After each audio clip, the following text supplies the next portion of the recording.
Good evening, everybody, and welcome to the regular meeting of Ferdy City Council held on June 23rd, 2026. Kisuk Yukit, who acknowledges the city of Fernie is located within Kukinamakis, the unceded territory of Yakutat Nucleat First Nation. We recognize that we live and work within their vast lands. The Kanahunik are from Yakutat Nucleat and are members of the Tanaha-speaking peoples of British Columbia, Idaho, and Montana. With that, I'll call this meeting to order at 6:31 p.m.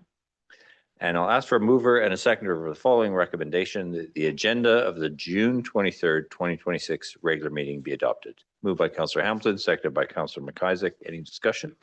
All those in favor? That is unanimous. Thank you. I'll now ask for a mover and a seconder for the following recommendation: that the minutes of the June 9th, 2026 regular meeting be adopted. Moved by Councillor Hamilton, seconded by Councillor Nixon. Any discussion on those minutes? All those in favor? Thank you. That's unanimous. I'll now open the floor to public participation and invite the public in attendance or participating electronically who wish to comment on items listed on the meeting agenda in accordance with Section 3.7.3 of the Procedure Bylaw to address council except.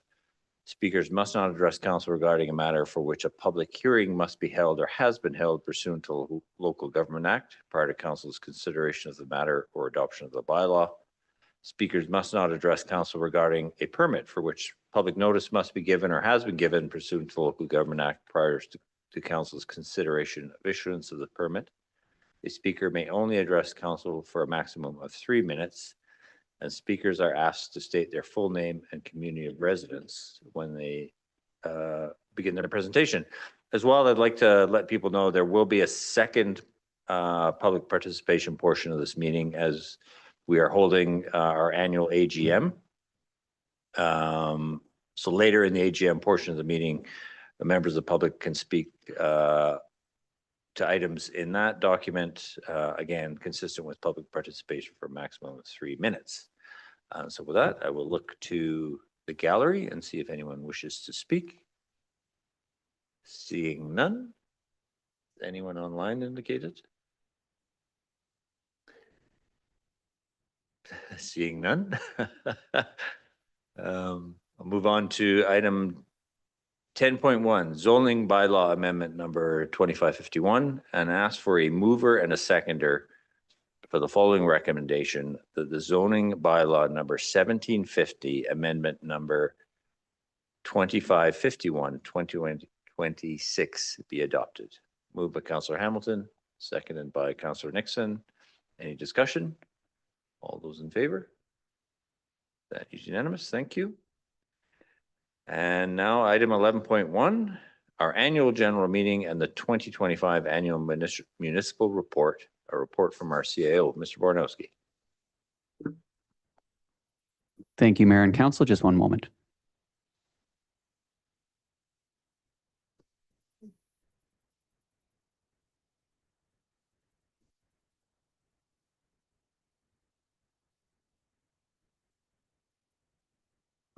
There we go. Thank you, Mayor and Council. I am very pleased to present the annual municipal report in support of our annual general meeting. An annual municipal report, as many know, it's a tool for reporting progress towards council's established goals and objectives. We present services, major initiatives that have been accomplished over the past year. Notably, this is the annual report for the year that ended at the end of 2025. It also provides an opportunity to present on goals and objectives for the coming year. It's a document and a process that's required under sections 97, 98, and 99 of the Community Charter. Specifically, the annual report must be made available before the annual general meeting. Apologies, not AMG, but AGM. We published the annual report on June 4th. It must include financial statements, tax exemptions, and it must report on services, etc. And it must be considered at a public meeting, that would be this meeting and our annual general meeting, and seek submissions and questions as part of that. As noted, our annual report presents on our core and extended services. Within the report, you'll find, and I'm very pleased to provide, snapshots of our services from each service area. This highlight overall showcases there's a breadth and depth of services provided through the municipality and in partnership with the community here in Fernie over the past year. And also it reports specifically on the strategic objectives as set by council. Again, in this annual report, we have focused our structure and reporting through the 3 strategic objectives: quality services, livable community, and organizational excellence. And then as we get into the forward look, we use the strategic action plan to guide the now, next, later of those. Councillor Ramdas, sorry, Mr. Brodowski. Thanks, Your Worship. CAO, I just somehow, for some reason, I used to think that there were like 120 plus kilometers of roadways in our town from previous annual reports. Has that number changed, or is it always been 67 something? I think that the 130 kilometers is water, or wastewater is a little more at 171. I think it might be water. 67 kilometers of roadway, though, is the number that we have pulled and corrected from our quarterly reporting. But I see Ms. Rhodes making a note of that, and we can confirm that here momentarily as we move along. Okay.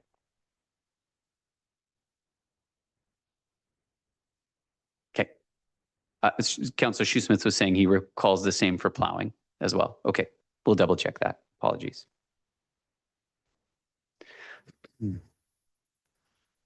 Moving along, in those 3 strategic objectives or focus areas, starting with quality services, we've made a lot of progress this year in terms of the services provided through the community.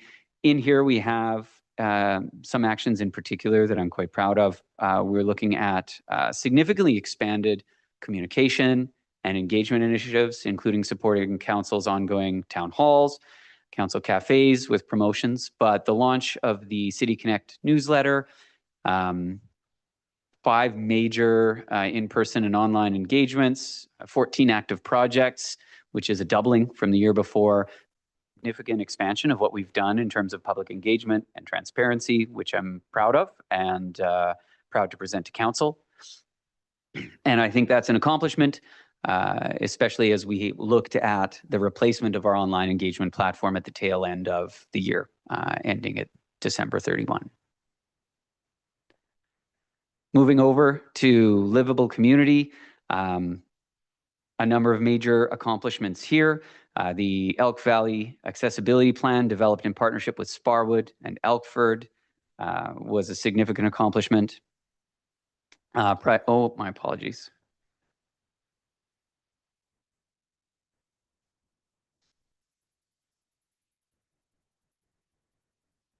There we go.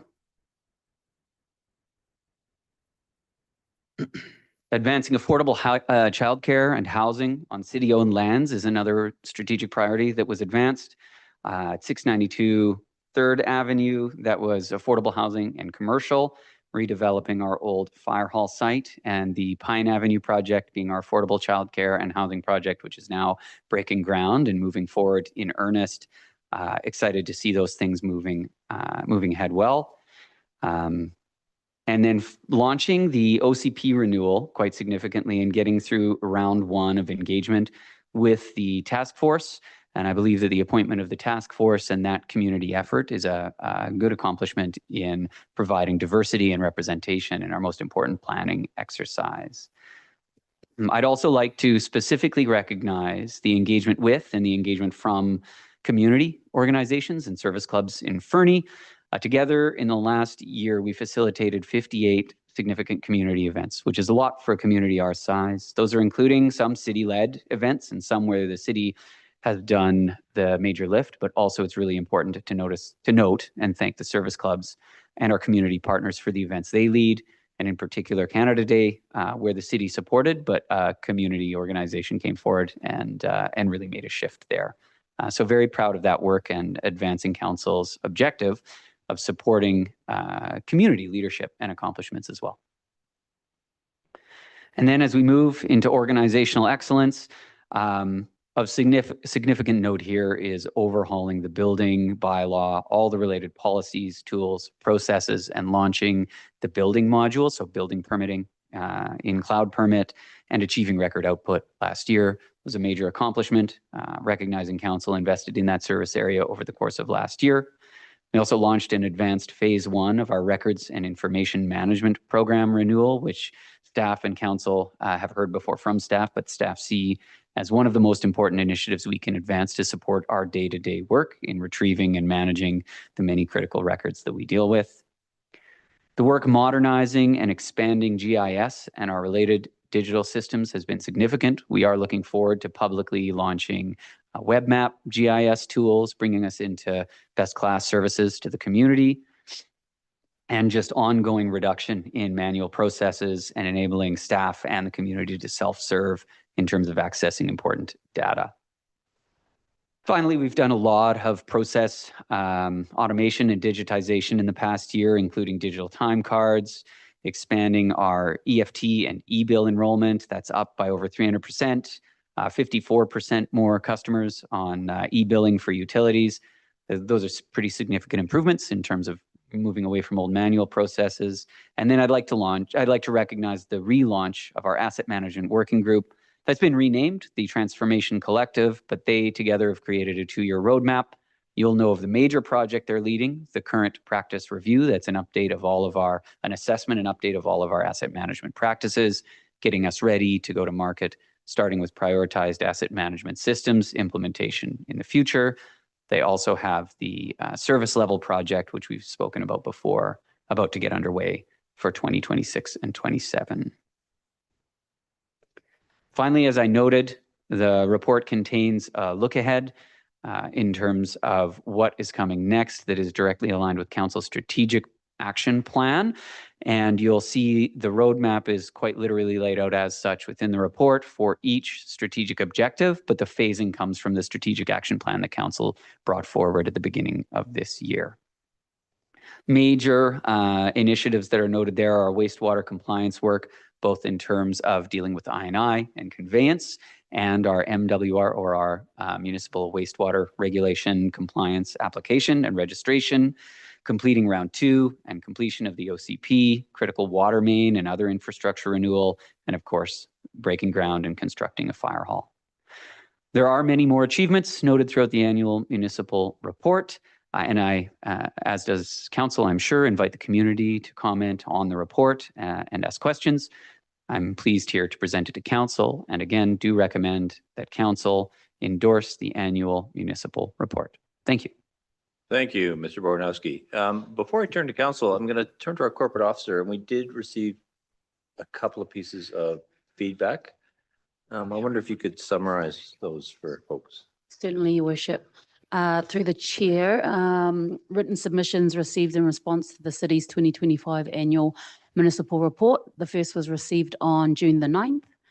The respondent requested greater transparency and financial accountability in the annual report, including the inclusion of the SOFI report, enhanced reporting on development cost recovery, reserves, capital funding gaps, and long-term leases. They also recommended clearer information on permissive tax exemptions and the establishment of measurable performance targets for future years. The second piece of written submission was received on June the 19th. The respondent expressed support for the city's long-term planning efforts and encouraged continued investment in sustainable and active transportation initiatives. Key themes in that submission included adopting dark sky compliant LED street lighting to reduce light pollution, expanding traffic calming measures and streetscape improvements to slow vehicle speeds and reduce neighbourhood noise, prioritizing winter maintenance of sidewalks and pathways to improve accessibility, addressing gaps in pedestrian and cycling infrastructure, particularly safe highway crossings and connections for families and mobility users. The respondent also encouraged the city to review parking requirements through the zoning bylaw updates by reducing vehicle parking minimums and increasing secure bicycle parking to support active transportation again, efficient land use and housing affordability. And that was all the written submissions we received, Your Worship. Thank you, Ms. McAwee. I wanted to ask, there's sort of two very distinct types of feedback. The one is quite operational and provides, suggested guidance and direction for the future operations of the city. The first one is more directly related to the report, and I'm curious, just perhaps Ms. Rhodes, you can speak to it, or Mr. Boronowski, like how do we incorporate that, or we review that feedback and incorporate it into future reports, or how do we handle that?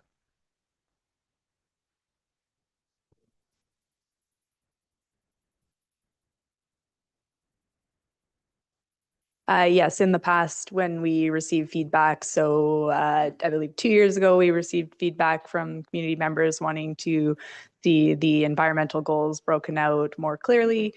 So we took that into account when we were doing the next year's report. And we also take into account feedback from council. If there's areas that you want to see broken out, then we will do that. Otherwise, we take council's strategic plan. And if there's areas where we've done a lot of focused work, so for this year, there's some breakout boxes around accessibility, for example, which followed with the work that was completed in this past year and kind of breaks that out for people more clearly. Thank you, Ms. Rhodes. Councillor Audie Kelly.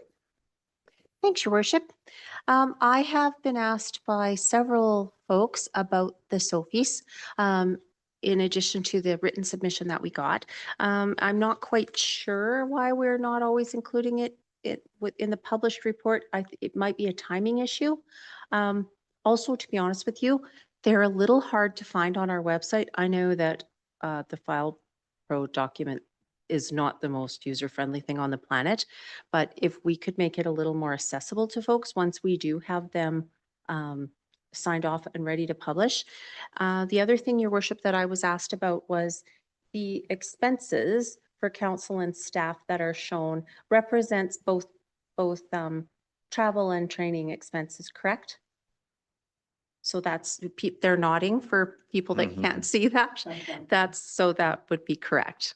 So thanks, Your Worship. Thank you. Councillor Hamilton and then Councillor Ramirez. Thank you. My question was kind of in a similar vein around the SOFI reports in particular. And I'm curious if the separation of our SOFI reports and municipal report are just a practical matter, or if there is a legislative rationale for how this is published and produced. Mr. Boronowski. The SOFI reports, Mayor and Council, the SOFI reports are a separate reporting requirement from the annual municipal report, which requires our audited financial statements and a few other, and then guides how, based on the charter, guides how we report. Most municipalities do not include SOFI reports within your annual municipal reports. We can certainly take the note on publishing those documents more prominently on the website. That's something I appreciate, always making that reporting more transparent.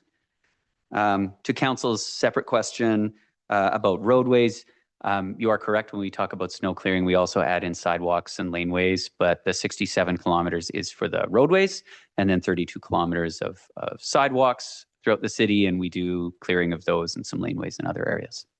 Thank you. Thank you. Councillor Ramirez. Thanks, Your Worship. I just wanted to comment on that first feedback that we got from the public with regards to how we can improve some of the metrics that we are showing. Just wanted to address this to the general public itself. Some of the items that have been listed here are things that we actually discuss and debate here. None of these information is kind of new. And during budget sessions, we actually look at actual versus budget variance, why there is negative general revenue, funding gaps for wastewater, like pretty much everything that has been shown here, we actually discuss.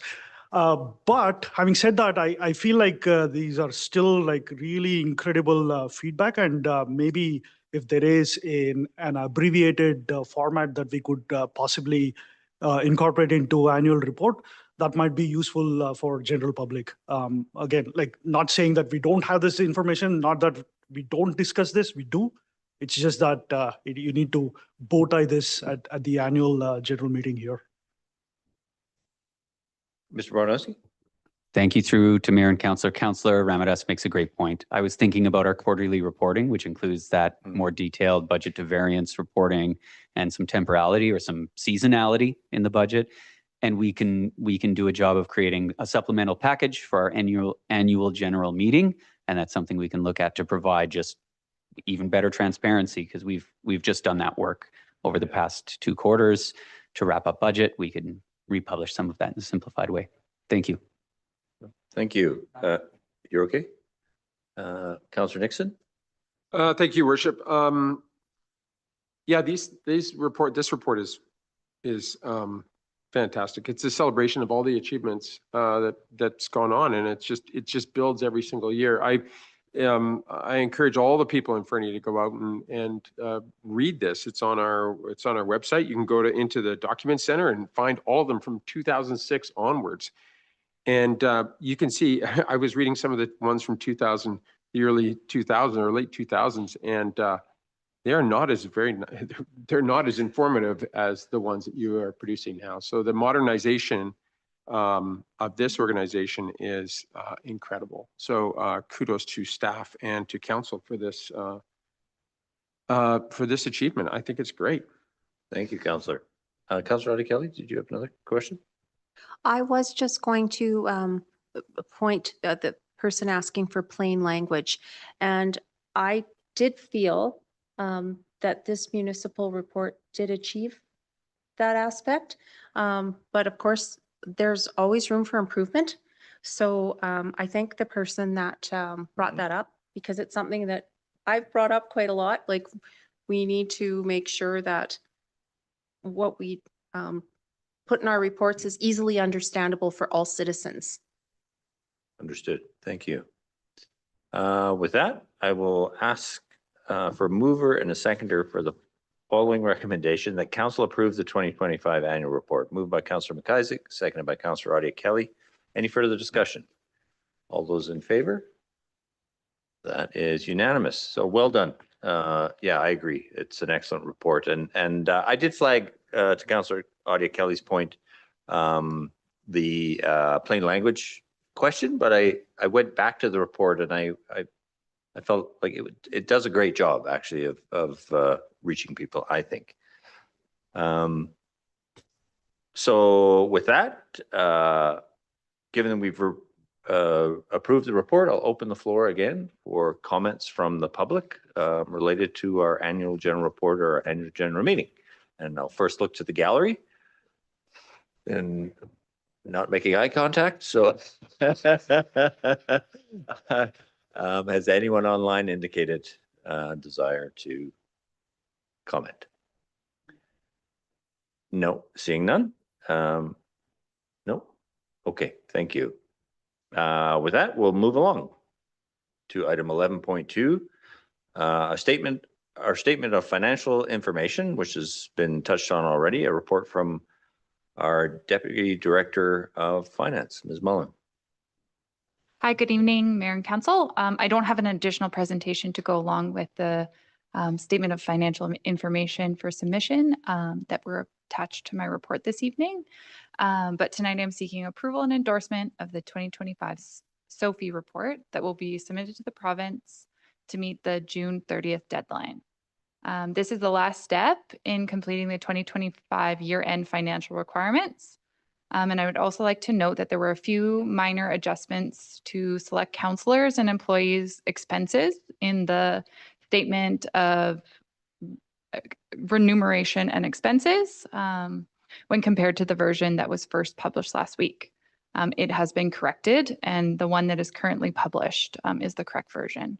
And that one will be submitted to the province if approved tonight. When looking at the statement of remuneration and expenses, I wanted to remind everyone that the remuneration presented does not reflect the base wages of the employees listed. We have included a note on the bottom of the schedule that there's included overtime, banked payouts, and in this case for 2025 year, it included retroactive wages dating back to March 1st, 2024, as management and QP local worked through the ratification of the new collective agreement that was completed in August of last year. So then those wages were retroactively paid. And I am happy to answer any questions you may have. Thank you, Deputy Director Mullen. Comments from council? Seeing none, I will ask our corporate officer to read this one. Your Worship and Council, the staff recommendation is that Council approve the 2025 Statement of Financial Information for filing with the Ministry of Municipal Affairs and Housing, and that the Mayor and Director of Finance be authorised to execute all documents related to the 2025 Statement of Financial Information Report. Moved by Councillor Hamilton, seconded by Councillor McIsaac. Is there any further discussion? All those in favor? That is unanimous. Thank you. And thank you, Ms. Mullen. Item 14.1, a request for a letter of support under correspondence, a request for a letter of support from School District 5 for a grant application they're making for the school hot lunch program. Any comments from council? Councillor Adi Kelly. I would like to see us provide that, Your Worship. And in fact, in my council report, I'm going to talk a little bit about that issue. Thank you. Councillor Ramadas? Just repeating what Councillor is saying, Your Worship, again, I've said this at various council reports as well, like just volunteering at Salvation Army a couple of times. I've already seen the significant amount of food insecurity in the community, and that shows up at school-aged children demographic as well. So I wholeheartedly support this letter of support. Thank you. Councillor Hamilton? I'll put another coat of paint on that and say that I support writing this letter. It's the more I talk to people involved with Fernie Food Security Society and parents at the school, this is a much needed program, and anything we can do to support it, I'm behind 100%. Yeah, thank you. Councillor McIsaac. Thank you, Worship. It's a good program, and it's important enough that a bunch of us went to ministers last year and made the pitch to support this. And I will say, frankly, I was a little disappointed in the feedback that we got.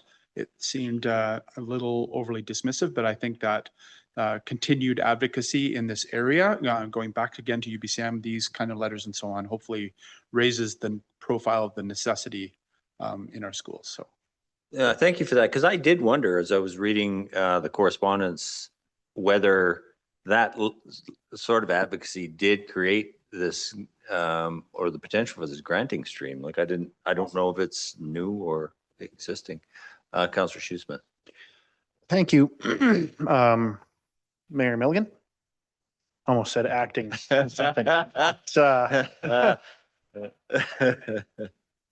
You know, that's kind of surprising to learn that that's an issue here. I mean, we've seen it and we've heard about it through varying groups bringing this up, but it's definitely something like that a lot of the charities have noticed. And I mean, if you're not aware, there's a shocking number of students without enough lunch and without food for the weekends and stuff. I know that was a separate thing, but I think I'm going to wholeheartedly lend my support to this. Thank you. With that, I will ask for a mover and a seconder for the following recommendation. The council support School District 5's application to the School Food Innovation Grant, and that the mayor be authorized to draft a letter of support for School District 5. Moved by Councillor Hamilton, seconded by Councillor McIsaac. Any further discussion? All those in favor? What do you mean the mayor has to draft a letter? That's cheeky. I know they did. Well, thank you, Council. With that, we will move on to council reports. And I'll start with Councillor Nixon.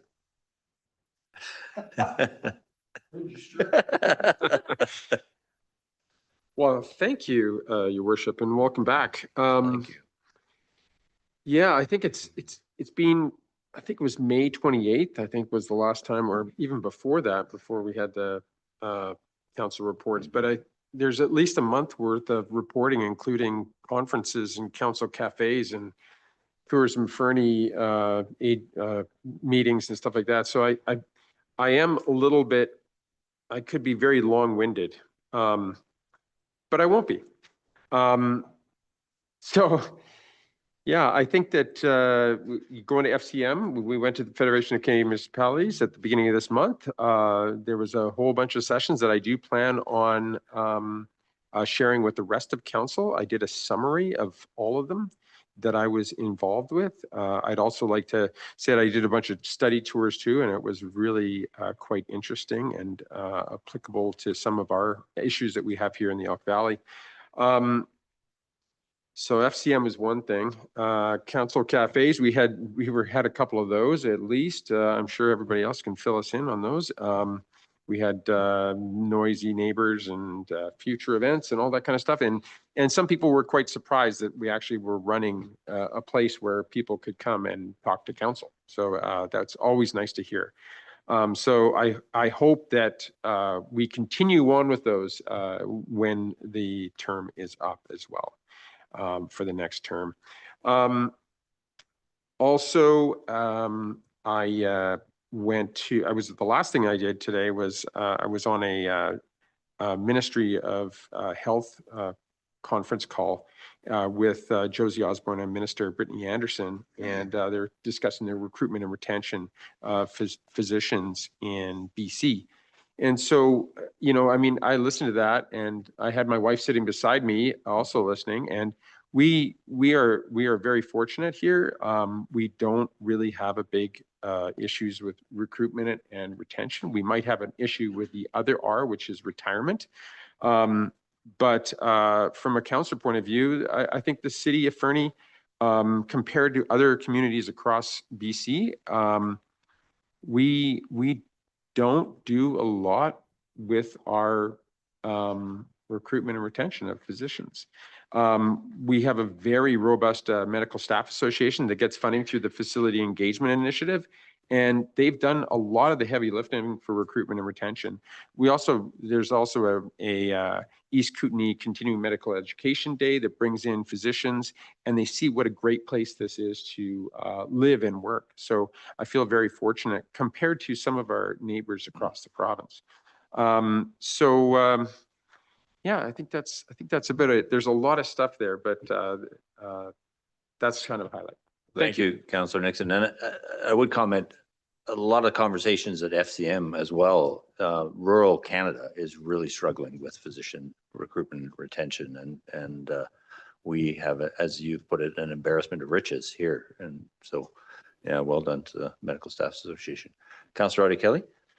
Well, I'm going to steal some time from Councillor Nixon then. It's been an honor to cover for you, Your Worship. It's been interesting and challenging at times. So yes, we had some council cafes. Myself and the Director of Planning, Mr. Johnson, attended integration of ecological connectivity to community planning with the Mistakis Institute, with presentations given by Gary Phillips from YQT, Dr. Clayton Lamb, Dr. Pavelka, and Drs. Young and Lee. And I did share that material with both council and the OCP task force.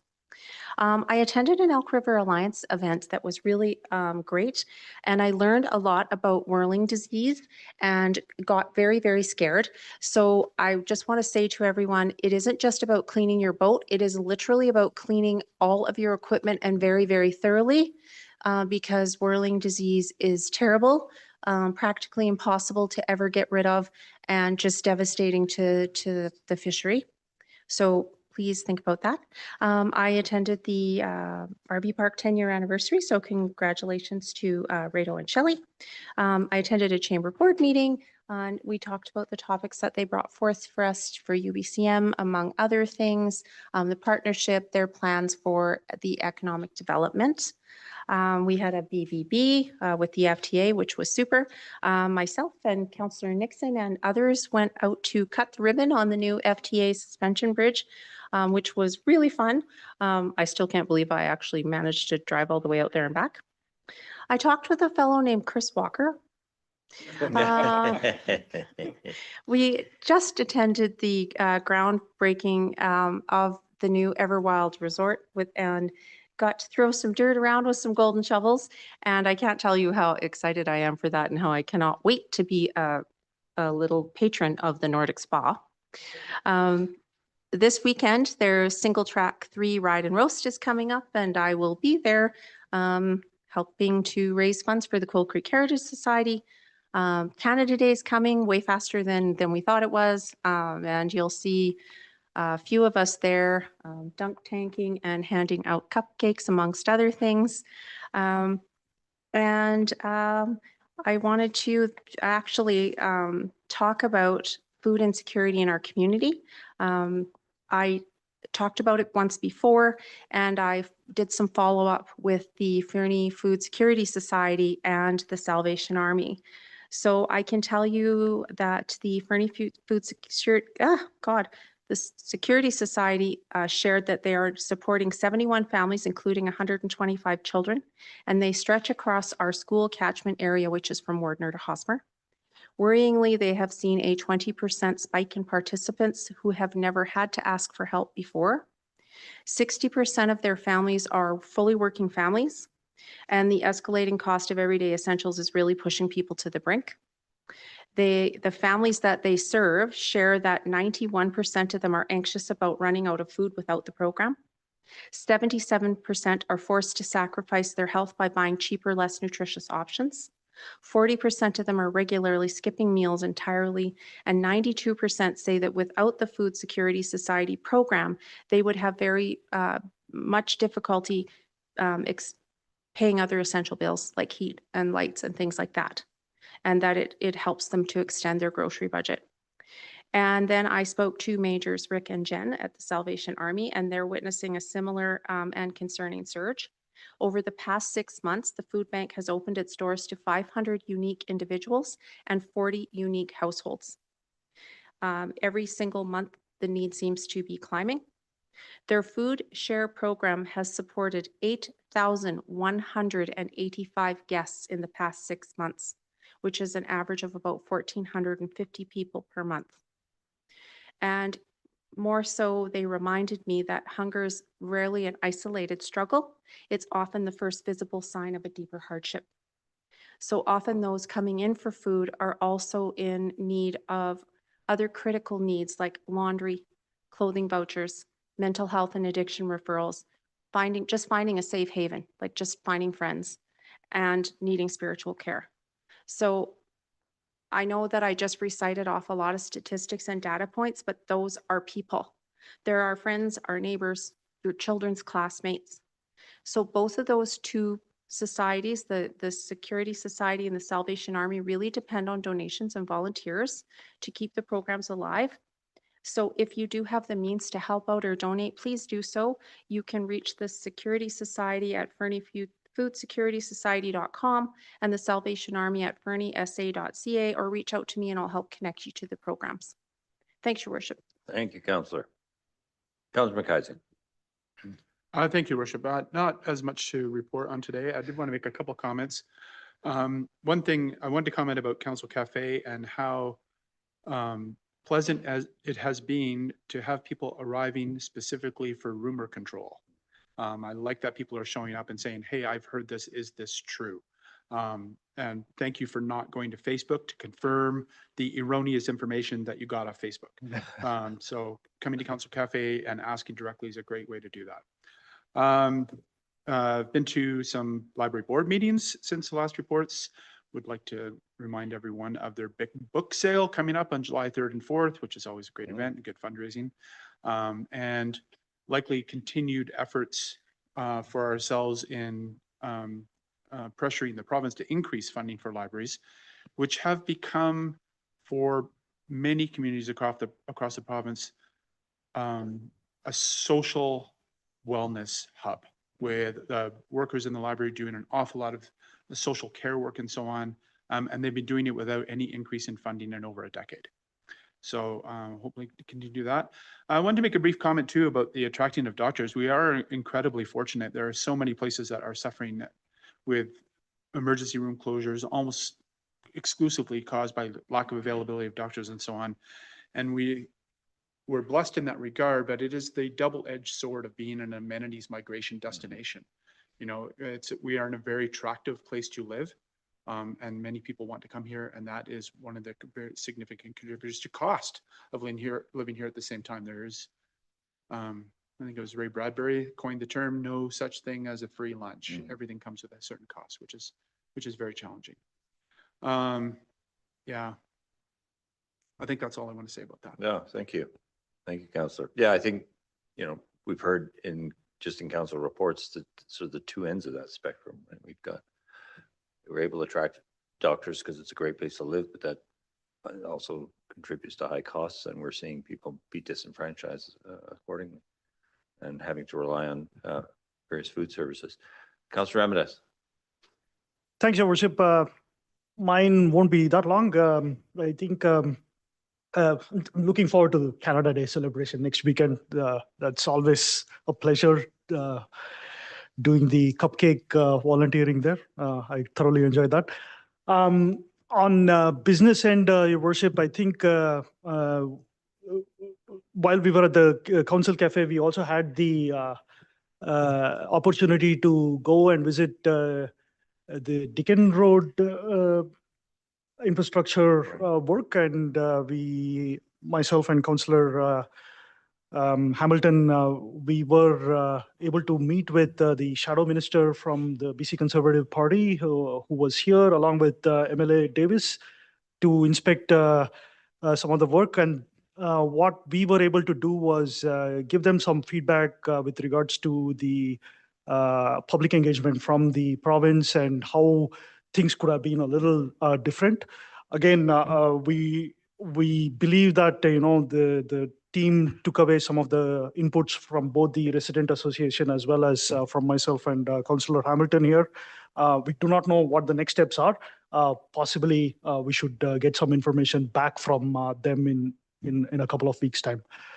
That was that, and Council Cafe, Your Worship, somehow I've been able to attend two straight back-to-back, and I'm spending way too much time with the seniors than with the citizens. But next time onwards, I'll show up for business and less fun. Thank you. Thank you, Councillor. Councillor Hamilton. Thank you. Yeah, it's been busy since our last council report. I'll try to keep it brief and not touch on everything that's already been said, but one thing that hasn't been mentioned yet was National Indigenous Peoples Day on Sunday, and attending the International Border Walk down at Grassmere in Roosevelt. Particularly in today's climate, crossing that border without a passport is a very unnerving, shall I say rather, experience, but it was well attended. Thankfully, we had fantastic weather this year, unlike last year. Yeah, the groundbreaking for the new Everwild Nordic Spa yesterday was a fantastic event. That facility, based on projections and the economic impact it's anticipated to have for our community, will be felt broadly and will be a very beneficial amenity for our tourism product inventory in town. I want to give a shout out and congratulations to the Fernie Youth Soccer Association for hosting another fantastic summer house season. It always blows my mind how they manage to organize and control all of those children down at the soccer fields. Herding cats is one of the expressions that many parents have described it as. Council cafes, BBB with the FTA, and going back to FCM, the one thing that I wanted to share, two things actually from from FCM that I wanted to share were one of the sessions that I found really valuable and beneficial for myself and I think for our community long term, but was a discussion about how municipalities are really the boots on the ground for all of the national infrastructure projects, economic development projects, and our position in leveraging those higher orders of government to facilitate some of our needs. and how we can better advocate for that. And the other session that I walked away from with my head spinning with ideas was a session, a plenary session where the panelists were a bunch of developers from across the country talking about the Building Canada Better Fund and how we need to shift our approach to development and building homes in this country. The quote that I want to share is, "The world has changed, and we need to build homes and infrastructure that creates communities people want to and can live in. Fundamentally, we can't continue to use yesterday's solutions for tomorrow's problems." We need to start thinking about our development, our densification, our infrastructure, not for what has worked, but what is going to work. So, you know, it's not necessarily a direct do this then that, but it's the mindset that we need to start shifting and how we think about solving the problems, today's problems that aren't going to leave even bigger problems for the next generation. Thank you, Councillor. Yeah, there was also to your comment about communities being the boots on the ground. It felt like the only place that was truly recognized was where there was a military installation. And with the increased defense spending and the co-use of infrastructure, there was a clear line of connection and money flowing into those communities where the same appreciation isn't clear for the rest of the communities in Canada. So yeah, thanks for raising that. Councillor Shoesmith. Thank you, Mayor Milligan. Welcome back. Tracy's reign of terror is over, I suppose. Sorry, was that reign of terror? I was afraid.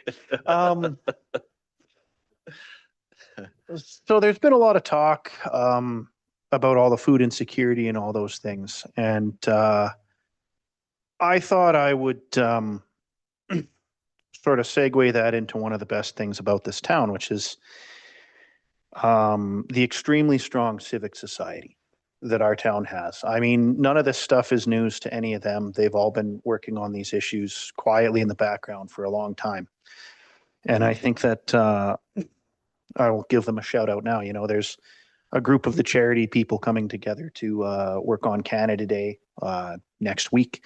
That's going to be a real lot of fun. And, you know, between some really heavy hitters on the Lions, the Rotary and 3300 Club and the Legion, I think it's going to be a great fun time. But also at the same time, you know, supporting those clubs actually does wind up in an indirect way supporting things like those food programs and what have you. And I think I just wanted to really shine a spotlight on that. You know, we're preparing for the demolition derby this year. The Elks are going to throw some mud bogs / mud drag racings the week following derby.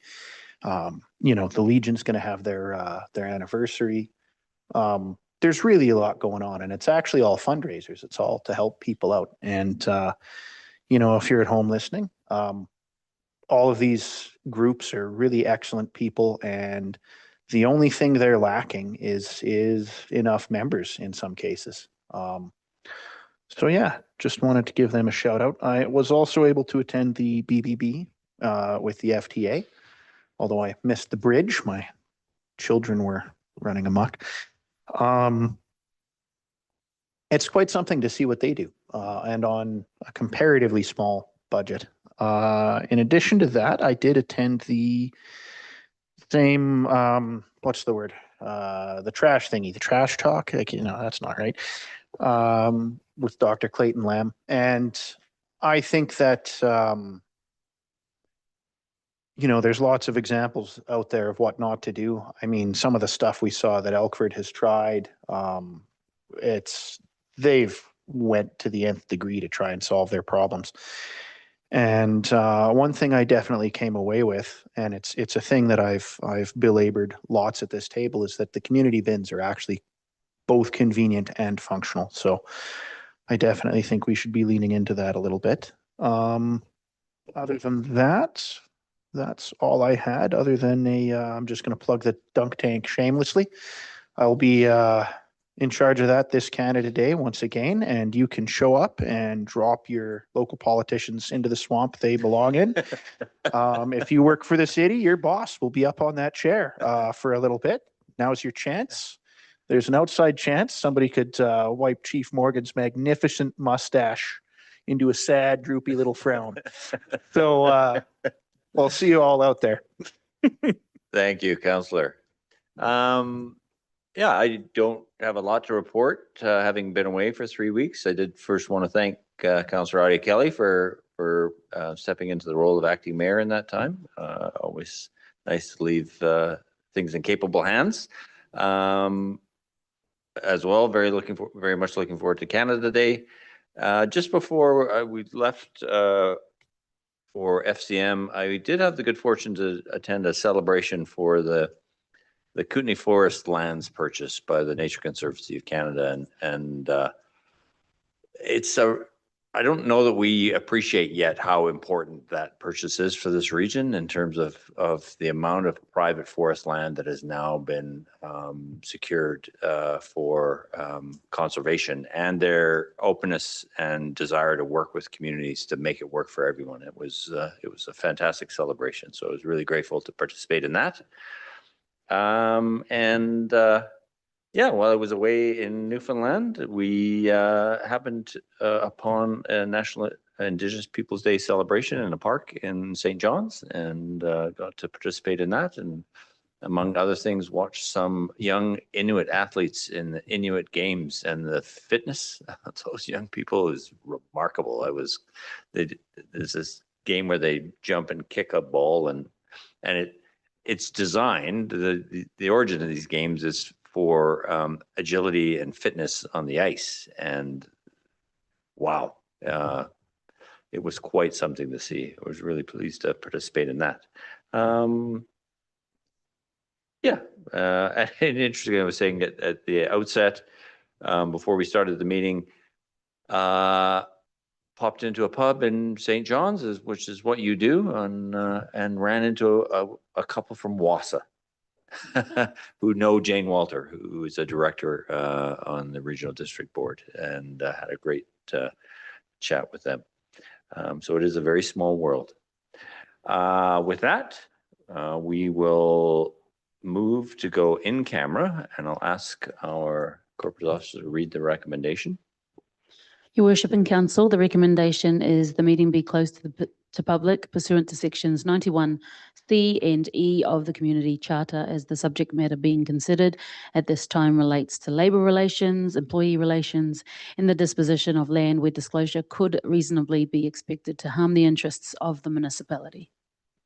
Moved by Councillor Audie Kelly, seconded by Councillor Nixon. Any discussion? All those in favor? That is